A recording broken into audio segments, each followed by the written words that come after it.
Selamat datang di Komputopedia, tempat kita belajar ilmu komputer. Bersama saya, Zikri. Di video kali ini, kita akan belajar tentang trees, di mana ini adalah video kelima dalam rangkaian praktikum pemrograman 2 di ilmu komputer UGM. Oke, tanpa panjang lebar, kita langsung bahas apa sih itu trees dan gimana kita makainya di pemrograman. Nah, tree itu sendiri, definisinya adalah itu tuh sebuah abstract data type. Tapi menyimpan data secara hierarki. Jadi ada aturannya, ada strukturnya, ada urutannya. Hierarki kira-kira seperti itu. Apa sih ADT ini atau abstract data type ini? Jadi tidak seperti integer atau string yang data type-nya saya bilang nggak abstrak gitu ya, jelas ya. Ya udah gitu aja. Nah, abstract data type ini data type yang kita bikin sendiri, tapi bentuk di dalamnya itu ya bebas gitu, bisa berbentuk seperti misalkan berat di kiri, bawah berat di kanan, nggak harus yang kalau misalkan array string itu kan harus urut ya dari 0, 1, 2, 3, 4, 5. Nah, ini kan kalau di tree itu tidak seperti itu. Ada urutannya, tapi nggak harus yang urut banget. Nah, kira-kira seperti itu. Karena abstraknya tuh agak abstrak juga ya. Jadi abstraknya kira-kira seperti itu. Nah, pada setiap elemennya, jadi elemen atau node di sini ya, seperti yang di agak kotak lingkaran ini, itu bisa memiliki parent dan child. Bisa ya, jadi ada kemungkinan nggak ada parentnya, ada kemungkinan nggak ada childnya. Contohnya, di sini purchasing dia punya parent tapi dia tidak punya child, jadi masih boleh. Nah, ada manufacturing dia punya parent dan punya child, gitu juga boleh. Nah, elemen yang paling atas di sini ya, electronics are us, itu kita sebut sebagai root. Nah, si root ini dia tidak memiliki parent. Jadi yang tidak memiliki parent hanya rootnya saja. Lainnya itu semuanya pasti punya parent, tapi belum tentu punya child. Nah, itulah tree. Syarat disebut sebagai sebuah tree itu ada 3. Yang pertama adalah tree-nya tidak kosong. Well, kalau kosong nggak bentuk tree gitu ya, hanya kosong. Kemudian yang kedua itu adalah ada satu root. Root-nya ada satu, jadi hanya ada satu yang tidak memiliki parent. Harus ada root-nya. Kemudian setiap node V, kita anggap V-nya, memiliki parent, setiap node memiliki parent K, di mana V itu adalah child-nya si K tadi. Jadi setiap node itu memiliki orang tua K, di mana V itu pasti adalah anaknya si K. Nah, kira-kira kayak gitu ya. Itu adalah syaratnya adanya atau disebutnya sebagai sebuah tree.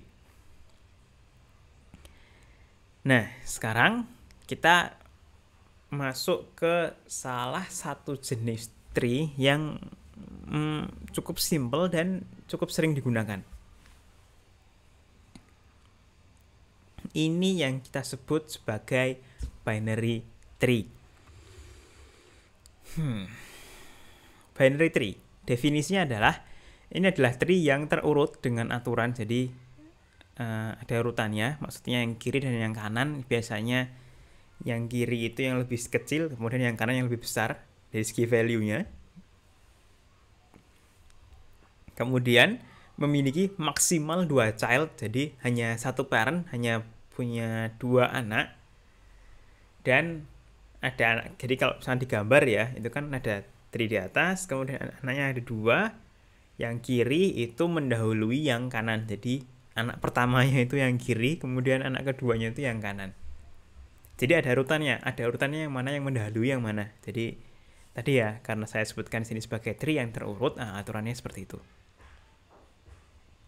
Memiliki fungsi seperti ini. Yang pertama itu left, jadi itu mengembalikan, kalau P itu adalah pairnya ya, mengembalikan posisi anak kirinya si P, si pairnya tadi. Jadi dia punya anak yang di kiri itu siapa, posisinya itu di mana. Yang right itu adalah kanannya, jadi posisi anak kanannya ya si pairnya tadi, anak kanannya itu posisinya di mana. mungkin angkanya berapa, kita bisa cek seperti itu. Kemudian ada sibling, jadi saudaranya si P. Tadi kan ada setiap parent punya 2 child ya, maksimal. Jadi ada kemungkinan dia punya sibling atau saudaranya. Nah, kalau misalnya di ketiga fungsi ini itu kosong, nggak ada, misalkan si P itu nggak punya anak kiri, nggak punyanya anak kanan, maka ya udah nanti returnnya itu adalah 0 itu atau kosong. Kalau kosong ya harusnya ini. Jadi, return 0 kalau kosong, tidaknya tolong dicoret. Nah, strukturnya kira-kira seperti ini. Ini adalah link structure untuk binary tree secara programnya ya.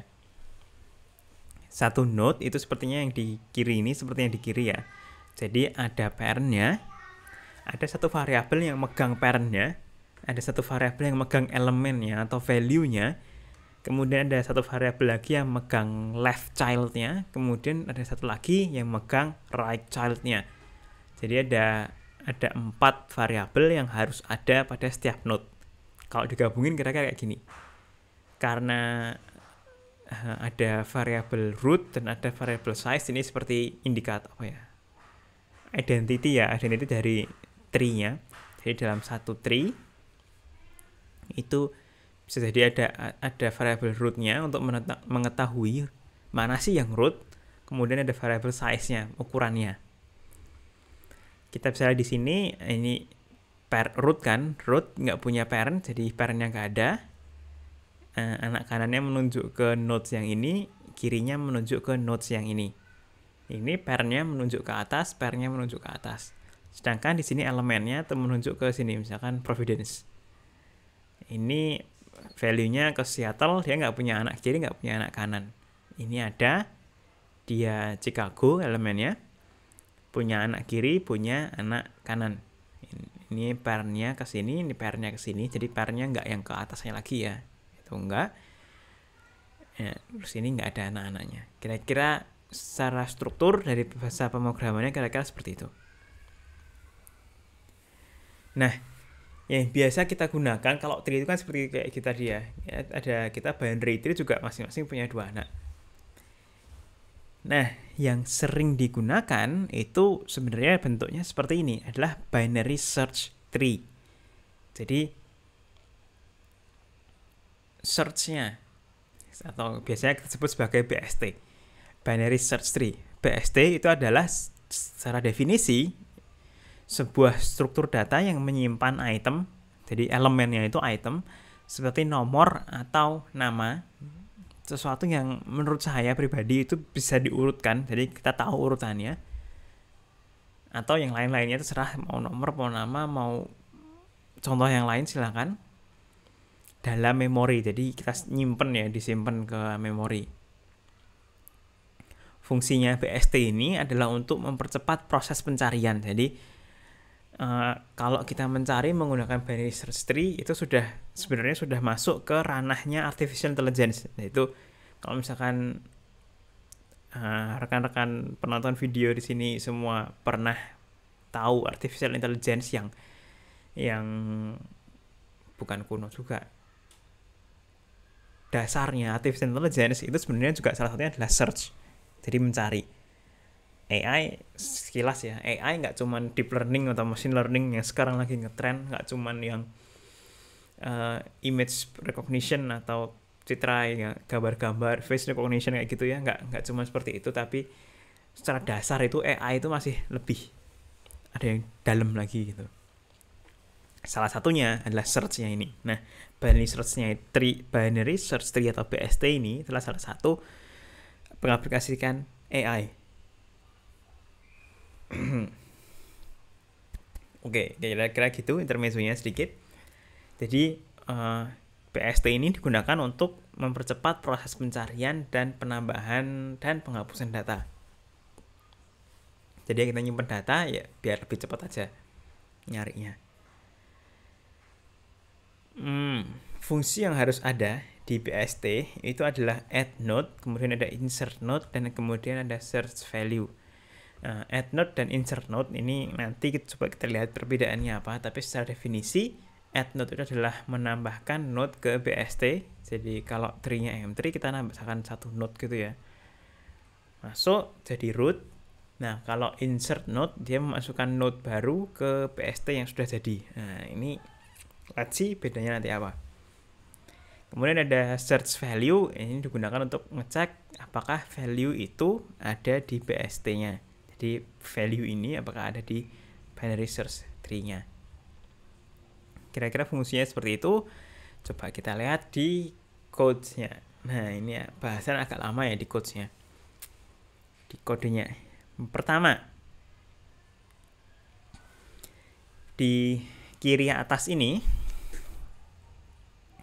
di sebelah sini ya, di sebelah sini atas ini, itu ada node. Ini adalah kelas node-nya. Jadi yang tadi di awal kalau di maaf, ini node-nya dia punya left child, dia punya right child, tapi di sini tidak menyimpan parent-nya. Nah nanti parent-nya bisa diambil, bisa dapat dari mencari di left child dan di right child-nya, itu nggak masalah.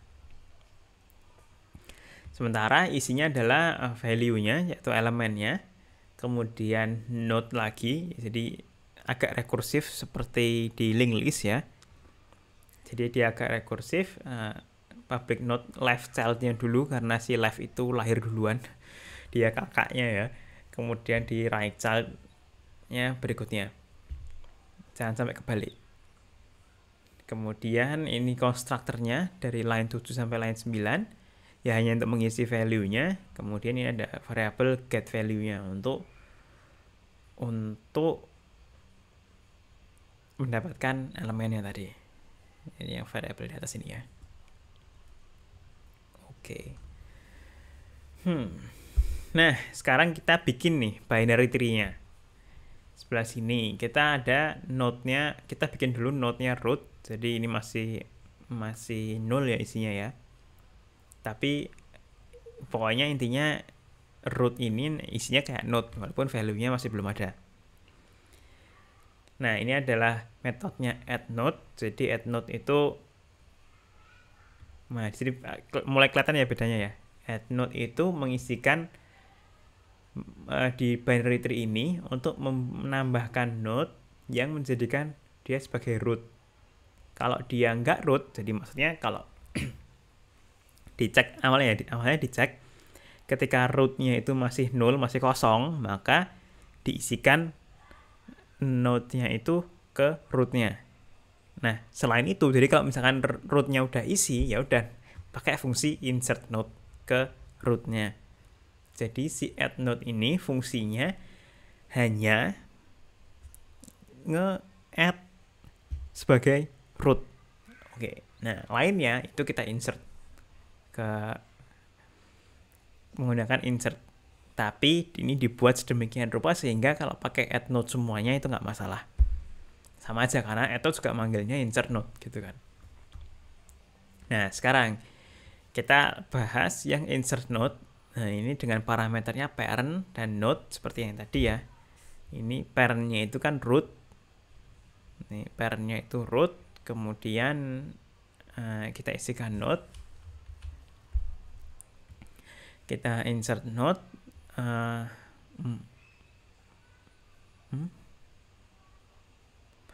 Masih agak nggak bener juga ya kalau add node, karena di sini perlu dipahami bahwa insert node akan selalu memasukkan ke root parent-nya. Kalau kita pakai add node ya. Nah, mungkin boleh lah pakai add node di 3 node pertama, tapi let's see. Di insert node kita kemudian ada node parent dan ini node baru yang nanti akan jadi child-nya. Kita lihat if parent.getValue lebih dari node.getValue. Jadi kita cek dulu apakah si parent ini value-nya itu lebih dari lebih dari anak di kiri, kita cek dulu lagi yang atas parentnya apakah nilainya lebih dari node-nya. Jadi yang baru itu kalau kurang dari, maka dia dimasukkan ke live child. Kalau dia lebih dari, dia masukkan di right child. Kira-kira seperti itu. Jadi saya punya parent di atas, skornya ini berapa? Kalau di sini, misalkan di sini itu ada skornya 5 gitu ya. Di sini 5, di sini 5, kemudian aku mau masukkan angka 2, maka dia 2 masuknya di kirinya, bukan di kanannya. Kalau di kanannya, misalkan dia 6 gitu ya, dia 6 di kanannya, kalau 2 itu di kirinya. Kira-kira seperti itulah pembangunan BST-nya. Nah, menggunakan insert node-nya kira-kira seperti itu. Kalau pair-nya lebih dari node-nya, value-nya, maka dicek. Kalau misalnya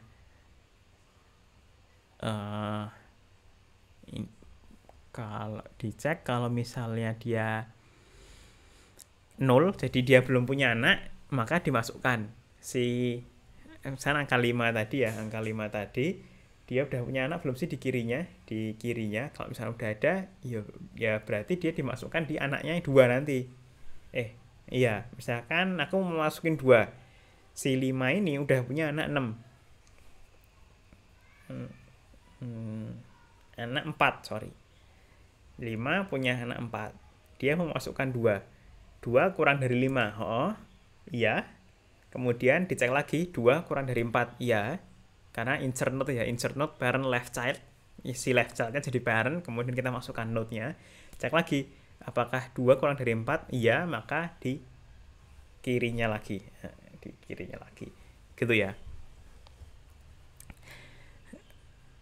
Kalau misalkan masih agak bingung, silahkan pelan-pelan, mungkin di pause dulu, dibaca juga code-nya, biar agak lebih paham. Kalau misalkan masih mau mendengarkan, ya silahkan di rewind video ini beberapa detik, beberapa menit sebelum ini, didengarkan lagi. Nah, sisinya sama, kalau misalkan yang lebih besar dia pakai yang kanan. Kemudian dia akan ngecek, kalau ada childnya, dia ngecek lagi ke kanan-kanannya, karena maksimal 2 ya anaknya. Itu insert node kira-kira seperti itu. Kemudian di search value itu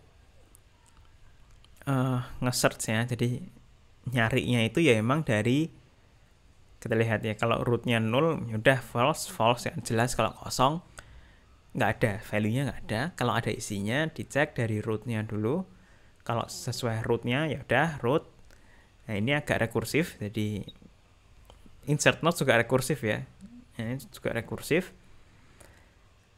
Dicek lagi kalau rootnya itu lebih dari, kalau value-nya, jadi aku mau ngecek nih, aku punya angka 5 di sini, aku punya angka 5 di root-nya, aku mau ngecek ada nggak sih angka 2, kemudian dicek kan, kalau 2 itu kurang dari 5, maka ngeceknya di anaknya sebelah kiri.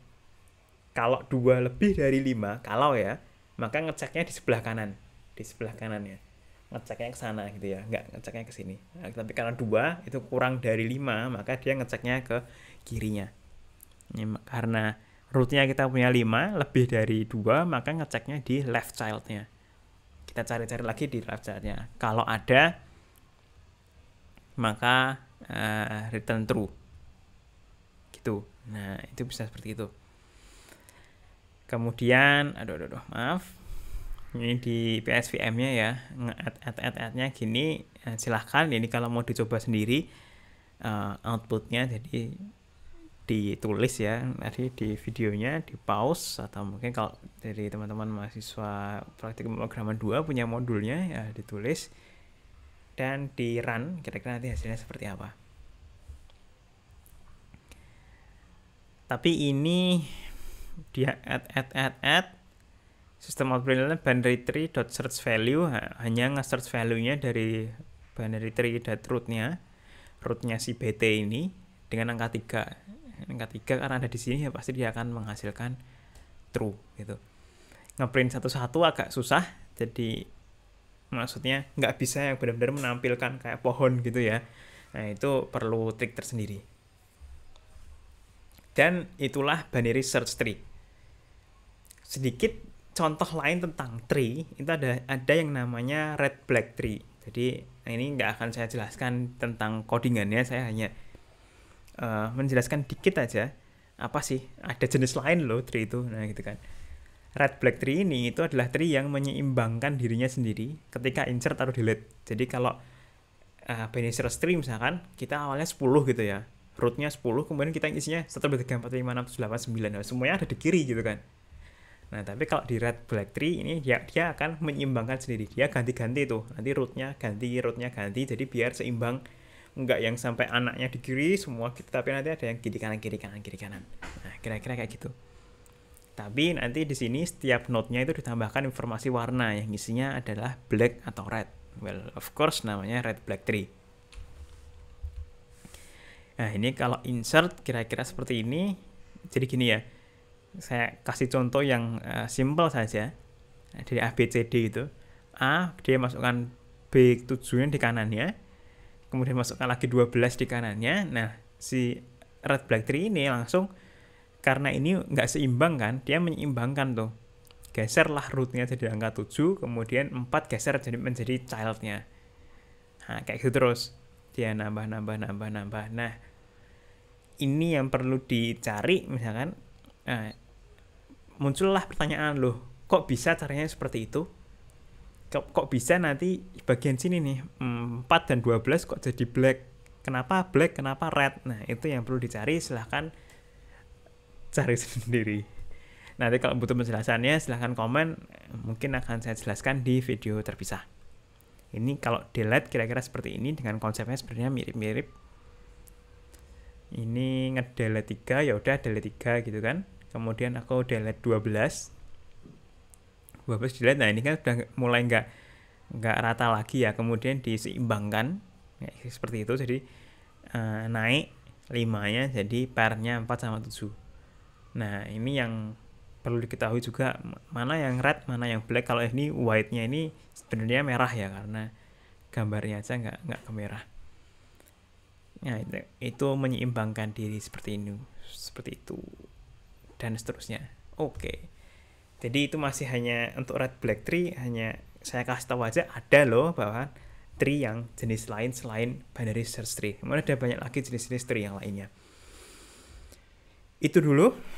Terima kasih sudah mau stay tune lihat video penjelasan saya tentang trees di video kelima pada rangkaian praktikum pemrograman 2 pada kesempatan kali ini. Terima kasih, silahkan subscribe kalau mau lihat video kayak gini yang lainnya, dan juga di like juga video ini. Sekian dari saya, sampai jumpa di video selanjutnya. Bye.